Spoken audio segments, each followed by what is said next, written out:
Welcome guys, आप सबका स्वागत है मेरे मूवी एक्सप्लेनेशन में। आज हम जो मूवी एक्सप्लेन करने वाले हैं उस मूवी का नाम है the 12 night saga new moon. Last part में हमने देखा कि बेला और एडवर्ड की लव स्टोरी कैसे स्टार्ट होती है। अगर आपने फर्स्ट पार्ट नहीं देखा तो लिंक डिस्क्रिप्शन में है। तो थोड़ा भी वक्त न गवाते हुए एक्सप्लेनेशन स्टार्ट करते हैं। फिल्म की शुरुआत में हमें बेला दिखाई जाती है। वो नींद में सपना देख रही थी, तभी उसके सपने में एडवर्ड आ जाता है और वो एक बूढ़ी औरत के पास चला जाता है और उसे बर्थडे विश करता है। एडवर्ड अभी भी जवान था और वो उस औरत को बेला करके पुकारता है। ये देखकर बेला की नींद खुल जाती है। तब बेला के डैड चार्ली वहां आते हैं और वो बेला को बर्थडे विश करते हैं। फिर बेला अपनी कार लेके स्कूल चली जाती है। वहां पर बेला के फ्रेंड बेला को विश करते हैं। तभी एडवर्ड वहां आ जाता है और वो भी बेला को विश करता है। तब बेला कहती है कि मुझे विश मत करो, मैं बूढ़ी हो रही हूँ। तब एडवर्ड कहता है कि तुम सिर्फ 18 साल की हुई हो, इतनी चिंता मत करो, मेरी उम्र तुमसे ज्यादा है, मैं 109 साल का हो गया हूँ। तभी वहां पे जेकब आता है और वो बेला को विश करता है और उसे हक करता है। पर शायद जेकब का हक करने का तरीका एडवर्ड को पसंद नहीं आता। आगे ये स्कूल में चले जाते हैं। तब इन्हें एलिस मिलती है और वो बेला को घर आने के लिए इनवाइट करती है। फिर एडवर्ड और बेला एक दूसरे के साथ बात कर रहे होते हैं। एडवर्ड कहता है कि अगर मेरी वजह से तुम्हें कुछ हुआ तो मैं खुद को माफ नहीं कर पाऊंगा और मैं फिर वॉलेट्री में चला जाऊंगा। तब बेला पूछती है कि वॉलेट्री क्या है। तब एडवर्ड बताता है कि ये हमारी वेम्पायर का कोर्ट है, हम इंसानों की तरह खुदकुशी नहीं कर सकते। अगर हमें मरना है तो हमें वेम्पायर के नियमों का उल्लंघन करना होगा। फिर वॉलेट्री हमें मौत की सजा देगी और तुरंत मार देंगे। बेला को यह सुनकर काफी बुरा लगता है।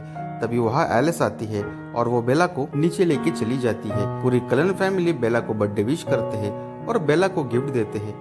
बेला वो गिफ्ट खोल रही होती है, तभी बेला की उंगली में कट लग जाता है और बेला का खून आने लगता है। बेला का खून देखकर जैस्पर खुद पर काबू नहीं कर पाता और बेला पर हमला करता है। तभी एडवर्ड वहां आकर बेला को पीछे धकेल देता है और जैस्पर को पकड़कर दूर फेंकता है।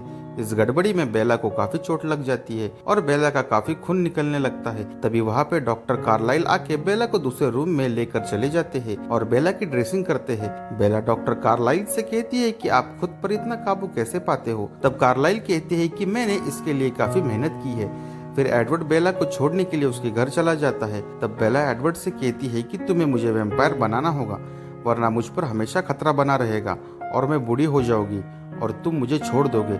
पर एडवर्ड बेला को वैम्पायर नहीं बनाना चाहता और इस बात से एडवर्ड बेला पे काफी गुस्सा होता है। रात में बेला एडवर्ड के बारे में ही सोच रही थी। अगले दिन एडवर्ड बेला से कहता है कि डॉक्टर कार्लाइल एज से छोटे दिखाई दे रहे हैं और इससे लोगों को हमारे ऊपर शक होने लगा है, इसलिए हम फोक शहर छोड़कर जा रहे हैं। और एडवर्ड को लगता है कि उसकी वजह से बेला की लाइफ खतरे में है और विक्टोरिया भी बदला लेने के लिए एडवर्ड के पीछे थी। वो बेला को हमेशा के लिए छोड़कर चला जाता है और बेला रोते हुए वहीं पर गिर जाती है। दूसरी तरफ बेला घर पे नहीं है, इस वजह से उसके डैड बहुत परेशान होते हैं। वो उसे ढूंढने की कोशिश करते हैं। तभी जेकब का फ्रेंड बेला को बेहोश की हालत में उसके डैड के पास लेकर चला आता है। उसे देखकर चार्ली खुश हो जाते हैं।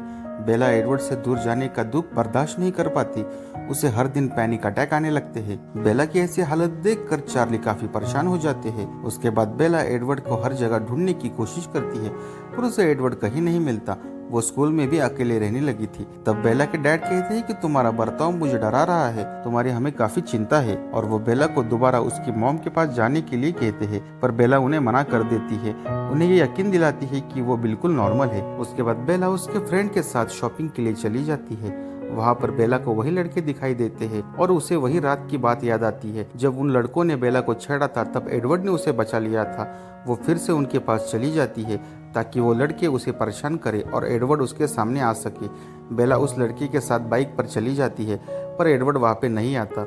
उसे सिर्फ एडवर्ड के विजन आ रहे थे। उसके बाद बेला फिर से अपने फ्रेंड के पास चली जाती है। अगले दिन बेला जेकब के पास चली जाती है और उसे मोटर बाइक दिखाकर उसे ठीक करने के लिए कहती है। जेकब बेला को मना नहीं कर पाता और वो दोनों बाइक ठीक करने का काम शुरू कर देता है। अब बेला जेकब के साथ ज्यादा टाइम स्पेंड करने लगी थी और जेकब भी बाइक को रिपेयर कर देता है। जेकब और बेला बाइक राइड करने के लिए चले जाते हैं। तब बेला को फिर से एडवर्ड के विजन दिखाई देते हैं। वो उसे बाइक राइड करने से रोक रहा था। बेला उसे इग्नोर करके बाइक तेजी से चलाने लगती है और थोड़ी आगे जाके बेला का छोटा सा एक्सीडेंट हो जाता है और वो गिर जाती है। उसके बाद बेला अपने फ्रेंड और जेकब के साथ मूवी देखने के लिए जाती है। वहाँ पर जेकब बेला को प्रपोज कर देता है, पर बेला कहती है कि मैं तुम्हें पसंद करती हूँ, पर हम सिर्फ अच्छे दोस्त थे और मुझे तुम्हारी जरूरत है, मैं तुम्हें खोना नहीं चाहती। तभी वहाँ पर बेला के स्कूल का फ्रेंड आ जाता है और जेकब उस पर गुस्सा हो जाता है। तभी बेला जेकब को रोकने के लिए उसके पास चली जाती है। तब वो देखती है कि जेकब की बॉडी बहुत गर्म हो चुकी है। बेला कहती है कि तुम्हें बुखार है, पर जेकब इग्नोर करके वहाँ से चला जाता है और उस दिन से जेकब उसे नहीं मिलता। बेला उसे कॉल करती है, पर वो बेला का कॉल नहीं उठा रहा था। अब बेला को कुछ समझ नहीं आ रहा था कि जेकब ऐसा क्यों कर रहा है। वो जेकब से मिलने के लिए उसके घर चली जाती है। वो वहाँ पर जाके देखती है तो जेकब ने अपना हेयर कट कर लिया था और साथ में ही टैटू भी बनवा लिया था। तब बेला जेकब से बात करती है, पर जेकब उससे बात नहीं करना चाहता और बेला को वहाँ से जाने के लिए कहता है और वो कहता है कि हम दोनों दोस्त नहीं रह सकते। तभी वहाँ पर जेकब के फ्रेंड आ जाते हैं और जेकब वहाँ से चला जाता है। उसके बाद बेला एक जगह पर जाती है जहाँ पर बेला और एडवर्ड अक्सर मिला करते थे। तब वहाँ पर लॉरेंट आता है और वो कहता है कि मैं कलंक के घर गया था और वो वहाँ पे नहीं थे। वो बेला से पूछता है कि कलंक यहाँ आते हैं या नहीं। तब बेला को एडवर्ड का विजन आता है और वो कहता है कि तुम झूठ बोल दो। तब बेला कहती है कि वो आते रहते हैं और मैं उन्हें बता दूंगी तुम मिले थे। दरअसल विक्टोरिया ने उसे भेजा था कि कलंक फैमिली कहाँ पर है ये देखने के लिए। तभी लॉरेंट खुद पर काबू नहीं कर पाता और वो बेला पर हमला करने वाला होता है। तभी वुल्फ वहाँ आके वॉरेन पर अटैक कर देते हैं और बेला वहाँ से भाग जाती है। घर जाके बेला अपने डैड को सारी बात बता देती है कि जिसने लोगों को मारा है वो इंसान नहीं बल्कि वुल्फ है। उसके बाद बेला के डैड और उनके फ्रेंड वुल्फ को पकड़ने के लिए चले जाते हैं। अगले दिन फिर से बेला जेकब के पास चली जाती है। वो सो रहा था। तभी बाहर जेकब के फ्रेंड आ जाते हैं। बेला उनके साथ झगड़ने लगती है और गुस्से से थप्पड़ मार देती है। तभी जेकब का फ्रेंड वुल्फ में बदल जाता है और उस पर हमला करने ही वाला होता है। तभी जेकब वहाँ पर भागते हुए आता है और वो वुल्फ में बदल जाता है और वो उसके फ्रेंड से लड़ने लगता है। बेला उसे वुल्फ में बदलता हुए देखकर हैरान हो जाती है।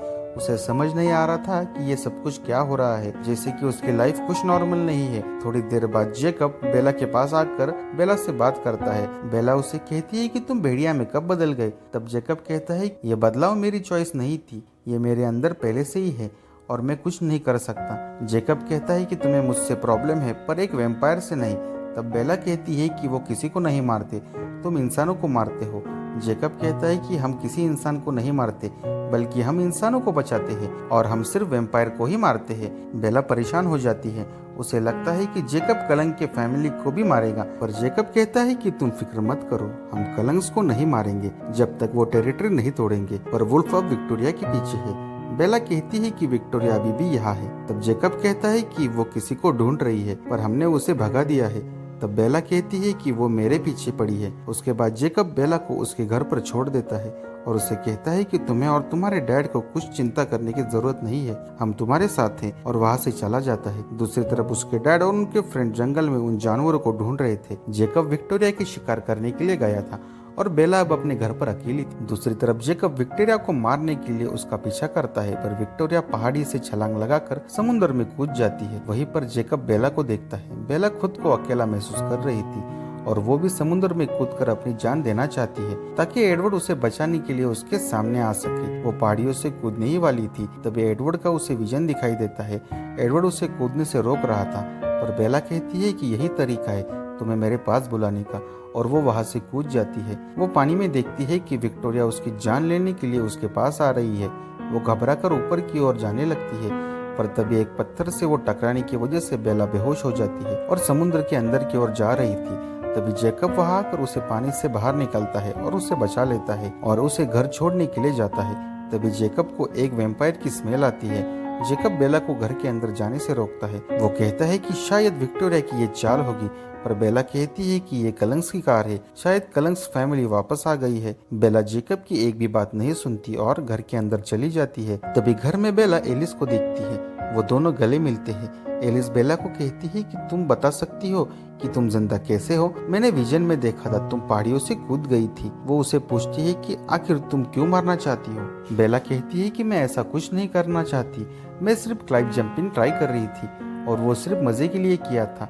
तभी बेला एडवर्ड के बारे में पूछती है। एलिस कहती है कि एडवर्ड अकेला ही रहना चाहता है और वो महीनों में एक दो बार कॉल करता है, और एलिस ने एडवर्ड को बता दिया है कि तुम मर गई हो और वो अंदर से बहुत टूट चुका है। तभी जेकब घर के अंदर आता है और एलिस के साथ बहस करने लगता है। बेला जेकब को अंदर लेके चली जाती है और उसे समझाती है। तभी एक कॉल आता है। वो कॉल जेकब उठा लेता है। वो कॉल पर कहता है कि वो अभी यहाँ नहीं है, फ्यूनरल की तैयारी हो रही है और वो कॉल एडवर्ड का ही होता है। बेला जेकब से पूछती है कि कौन था। तभी एलिस वहाँ आती है और कहती है कि वो एडवर्ड का कॉल था। उसे लगता है कि तुम मर चुकी हो और जेकब ने उसे ये बता दिया है। बेला जेकब से लड़ने लगती है और कहती है कि वो विक्ट्री के पास जा रहा है और वो भी मरना चाहता है, और वो दोनों एडवर्ड को रोकने के लिए निकल जाते हैं। रास्ते में एलिस बेला को बताती है कि वोलेट्री ने उसे मारने के लिए मना कर दिया है और एडवर्ड अब सीन क्रिएट कर देगा। वो दोपहर 12 बजे धूप में जाएगा, तब इंसानों को उसका असली राज पता चलेगा और तब वोलेट्री उसे मार देंगे। वो दोनों वहाँ पर पहुँच जाते हैं, पर वहाँ पे फेस्टिवल चल रहा था। भीड़ बहुत ज़्यादा होती है और सिर्फ 5 मिनट बचे थे। तभी उनकी कार को पुलिस रोक देते हैं। एलिस बेला को जाने के लिए कहती है। तब एलिस बताती है कि वो क्लॉक टावर के पास होगा। बेला तेजी से भागने लगती है और जब वो क्लॉक टावर के पास जाती है तब वो देखती है कि एडवर्ड अपनी शर्ट उतार कर धूप में जा रहा था। तभी बेला भागकर उसके ऊपर छलांग लगाती है और एडवर्ड को अंदर की ओर धकेल देती है। एडवर्ड बेला को देखकर शॉक हो जाता है और वो दोनों खुशी से एक दूसरे को गले लगाते हैं। तभी वॉलेट्री के एम्प्लॉय वहाँ पर आते हैं और वो कहते हैं कि वॉलेट्री ने तुम्हें बुलाया है। जब वे दोनों वॉलेट्री के सामने जाते हैं तब वॉलेट्री कहती है कि तुम एक इंसान होकर एक वैम्पायर को बचाया। वो बेला का हाथ उसके हाथ में लेता है और बेला का माइंड रीड करने की कोशिश करता है, पर वो बेला का माइंड रीड नहीं कर पाते। उसके बाद वैम्पायर अपने शक्तियों से बेला को टॉर्चर करने की कोशिश करती है, पर बेला को उसके किसी भी चीज का असर नहीं होता। ये देखकर वॉलेट्री हैरान हो जाती है, लेकिन बेला वैम्पायर के बारे में सब कुछ जान चुकी थी और वो आगे जाके मुसीबत खड़ी पैदा ना करे, इसलिए वॉलेट्री बेला को जान से मारने का ऑर्डर देते हैं। एक वैम्पायर बेला को मारने के लिए आगे आता है, पर तभी एडवर्ड बीच में आता है और उस वैम्पायर से फाइट करता है। वो वैम्पायर एडवर्ड को मारने वाला था, पर बेला आकर कहती है कि मुझे मार दो, पर एडवर्ड को छोड़ दो। वॉलेट्री बेला को वैम्पायर बनाने ही वाला था। तभी एलिस कहती है कि वो खुद वैम्पायर में बदलने वाली है, मैंने उसका फ्यूचर देखा है। तब वॉलेट्री भी उसका फ्यूचर देखते हैं। वो सच में वैम्पायर बन चुकी थी, इसलिए वॉलेट्री उसे नहीं मारते और उन्हें जाने के लिए कहती है, और जाने से पहले उनको कहती है कि जितना जल्दी हो सके उतना जल्दी बेला को वैम्पायर बना दो, नहीं तो हम किसी को दूसरा मौका नहीं देंगे। उसके बाद वो वहाँ से चले जाते हैं। रात में बेला जब अपने घर पर सो रही थी तब एडवर्ड उसके रूम में आता है और बेला को प्रॉमिस करता है कि वो उसे छोड़कर कभी नहीं जाएगा। एडवर्ड समझ चुका था कि वो दोनों एक दूसरे के बगैर नहीं रह सकते। अब बेला वैम्पायर में बदलना चाहती है, पर एडवर्ड ये नहीं चाहता। तब ये दोनों एडवर्ड के घर जाकर कलम्स फैमिली के वोट लेते हैं। सारे कलम्स हाँ कर देते हैं और बेला कलम फैमिली से कहती है कि वो अपना ग्रेजुएशन पूरा होने के बाद वैम्पायर बनेगी। उसके बाद एडवर्ड बेला को उसके घर छोड़ने के लिए चला जाता है। तभी रास्ते में जेकब कार के सामने आता है। वो दोनों जेकब से बात करने के लिए वहाँ चले जाते हैं। जेकब एडवर्ड से कहता है कि अगर वैम्पायर ने अपना कानून तोड़ा या किसी इंसान को काटा तो हम सारे वैम्पायर को मार देंगे। तब बेला कहती है कि ये मेरी चॉइस है। जेकब कहता है कि तुम इनमें से एक नहीं बनोगी और अगर तुम वैम्पायर बनी तो तुम मेरे दुश्मन बन जाओगे। पर बेला जेकब को समझाती, मैं तुम्हें बहुत ज्यादा प्यार करती हूँ, पर मेरी चॉइस एडवर्ड है और हमेशा एडवर्ड ही रहेगा। एडवर्ड बेला को यहाँ से चलने के लिए कहता है। तभी जेकब एडवर्ड के बीच में झगड़ा हो जाता है, पर तभी बेला बीच में आ जाती है और जेकब गुस्से से वहाँ से चला जाता है। जेकब जाने के बाद एडवर्ड बेला से कहता है कि जेकब ने सही कहा, तुम्हें मेरे जैसा नहीं बनना चाहिए। और वो कहता है कि अगर तुम चाहती हो कि तुम मेरे जैसे वैम्पायर में बदल जाओ तो तुम्हें मेरे साथ शादी करनी होगी। और बेला भी हाँ कर देती है और इसी के साथ ये मूवी खत्म होती है। आपको ये मूवी कैसी लगी कमेंट सेक्शन में ज़रूर बताइए और मेरा चैनल ज़रूर सब्सक्राइब करें। हम मिलते हैं आगे नए वीडियो में, तब तक के लिए धन्यवाद।